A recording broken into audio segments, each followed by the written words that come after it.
Brisbane take on the Western Bulldogs tonight at the Gabba. It's going to be a big game. They've got to bounce back hard, the Brisbane Lions, and the Dogs are in pretty good form. What way is the number 4 tipster in the land? Used to be number 2.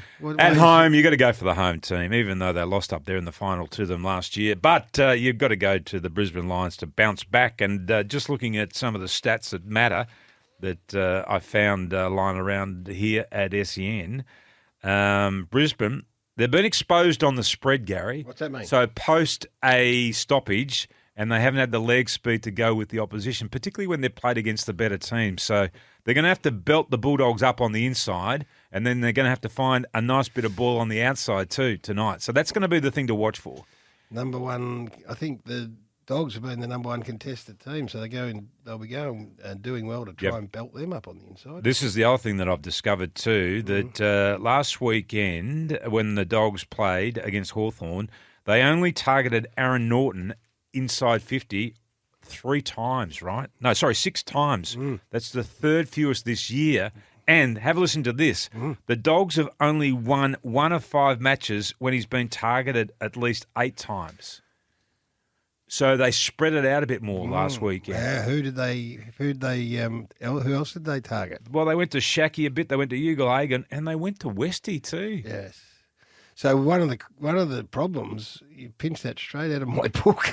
Yeah, I did. One of the problems has been... I'm giving you attribution. That's from Champion Data. One of the problems is the over-reliance on Aaron Norton. Big astronaut. But all of a sudden, Ugle-Hagan did a few things and Shaki got on the end of it. And then, as you rightly point out, they got little Westie in there doing some dangerous stuff. Yeah. And you add Waitman into the mix, so now you're a bit more multidimensional. Yes. Okay, here's the big question for you this morning. This is a serious footy conversation. West and Waitman, Starcevic is the man that the Brisbane Lions like to shut down somebody with. Who does he go to out of those two? Oh, it's a good question.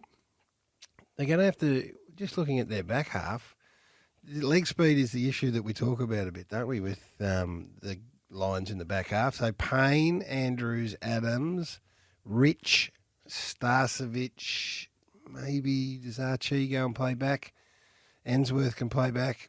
Yeah, I think that's going to be a challenge for them, trying to get that right mix. You've hit on something there. You want to change your tip? No.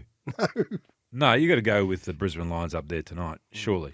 Surely you've got to go with them. Who's leading the tipping? Is it still Jane? Yes. She's still out in front? I think she is. Fags, it's interesting. So I'm talking about their credibility as a premiership contender, and I think it's pretty much up for debate. He says last week's not the be-all and end-all. This is what happens. It's good to get a reality check. I agree with that. Yep. Round 15 is a good time to get it. Yep. Better than getting it around 21 or 22. But Lachie Neale was a bit more forthright. He said, I'd expect a lot more work rate and a much greater ferocity at the ball tonight. That's right. But here's the big question about the Brisbane Lions. Where have they improved from last year? Well, they've been preliminary finalists for the last few years. So No, they got put out in the semi last year. Semi-final and preliminary final, that's right. I get that wrong all the time. Well, where have they improved? McStay has been a better player, although I don't think he's worth the money that others are talking about. Rayner has come on and starting to play a more significant role as a player. So they don't have to prove an enormous amount. Andrews has gone off a bit. Yeah, I think it's a big night for them. I think it's a really big night. You'd want to see some sort of response. Zach Bailey's a better player than he has been. Yeah, no, possibly. You're right there. We've got to get to the break because after the break we got Johnny and he said that he needed 15 minutes this morning. No, I'm sorry about this. This could be a carryover, Johnny.